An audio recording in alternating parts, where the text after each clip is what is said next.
मैं होलोकॉस्ट का एग्जांपल भी दे सकता हूँ। होलोकॉस्ट जो है 19 लेट 70s तक तो होलोकॉस्ट वर्ड ही नहीं था वर्ल्ड में। आप रिसर्चर हैं, आप देख लीजिए। एक अमेरिकन सीरीज बनी, उसका नाम था होलोकॉस्ट, जिसको जर्मनी में चलाया गया, और जर्मन्स जो थे बहुत उसके अगेंस्ट थे, और वो इतना ज्यादा उस पर डिबेट हुआ, सोसाइटी में एक पोलराइजेशन हो गया, और जो डिनायल में पूरी सोसाइटी थी कि नहीं होलोकॉस्ट नहीं हुआ था, होलोकॉस्ट नहीं हुआ था, we are Germans, we are good people, fine, हो गया, भूल जाओ, एंड एटसेट्रा एटसेट्रा। उसको सोसाइटी को एक्सेप्ट करने में कई साल लगे। ज्यूज ने सड़कों पे निकल के जर्मन्स को इतनी गालियां दी, अंडे फेंके उनके ऊपर, पर उस सोसाइटी में तो कभी ऐसे खड़े होकर किसी ने नहीं बोला कि अरे भाई ये क्या गलत हो रहा है और ये हो रहा है। Slowly society came to terms with it and they set an example, ये दोबारा ना हो।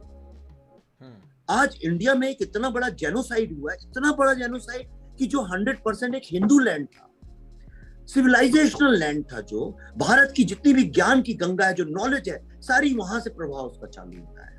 आपने उसको डिस्ट्रॉय कर दिया। ना तो वहां कल्चर है, ना आर्ट है, ना म्यूजिक है, ना डाइवर्सिटी है। एक हिंदू नहीं है वहां पे। सरकारी मुलाजिम होंगे कुछ, एक वो अलग बात है, पर अपनी इच्छा से रहने वाला एक हिंदू नहीं है।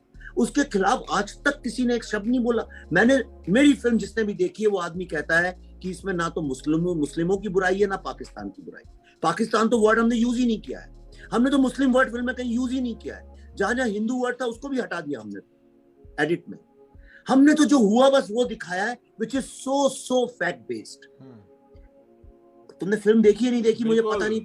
अरे मैं यहाँ लोगों को लेके गया था पिक्चर दिखाने। हाँ, तो फिल्म में देखो डायरेक्टर एब्सेंट है, कैमरामैन एब्सेंट है, म्यूजिक एब्सेंट है, कहीं हम हावी नहीं हुए कि देखो हमारा पॉइंट ऑफ व्यू है। हमने the stories which were told by the first generation victims, हमने वही की वही स्टोरीज एज इट्स दिखाई है।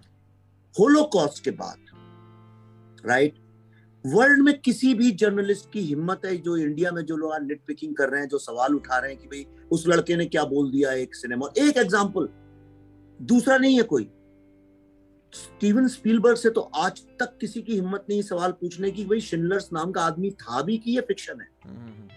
ज्यूज तो कहते हैं फिक्शन है, बहुत सारे तो ज्यूज कहते हैं शिंडलर्स लिस्ट में जो दिखाया वो बहुत रोमांटिक हॉलीवुड स्टाइल में दिखाया है, रियलिटी तो बहुत ग्रूसम थी, बहुत क्रूअल थी, ये उनका आरोप है। लेकिन वर्ल्ड के एक भी जर्नलिस्ट या किसी की हिम्मत नहीं हुई आज तक स्पीलबर्ग के सामने बैठ के बोले कि नहीं यार आपने कहा 4 मिलियन मर गए थे, नहीं तो वो तो 2.97 मिलियन मरे थे, या 4 कम थे 10 ज्यादा थे, ये नहीं हुआ वो नहीं हुआ, and why Jews have throwing, और आपने तो ज्यूज कम्युनिटी को भड़का दिया है, और आपने तो ज्यूज को वायलेंट कर दिया है।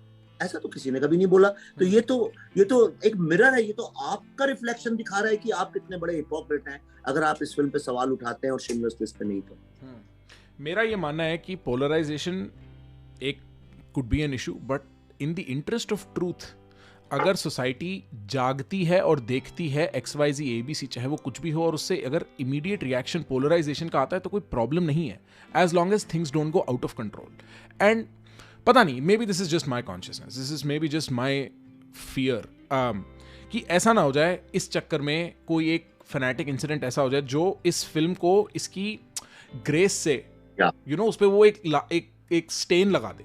तो I don't know, at some point maybe it might be interesting for you to address that कि यार प्लीज इसको हम लोग like let us see this in the right light, this is a revelation, this is a revolution, it should not go out of people's hands in that way, maybe, I don't know, but I hope ना हो। मैं तो रोज pray करता हूँ, और मुझे डर सबसे बड़ा ये है कि जो देखो टेररिज्म एक बहुत बड़ी इंडस्ट्री है, इसीलिए उसको ना तो अमेरिकन से एक्सपोज करने की कोशिश करते हैं ना कोई करता है, सब उससे छुप के डर के दूर रहते हैं। हाँ, ऐसे प्रिटेंड करते हैं कि ये तो हो गया, अरे पीछे ऑर्गेनाइजेशन है दोस्त, प्लानिंग है, अरे बिजनेस है, हाँ, कंडुइट्स हैं, हाँ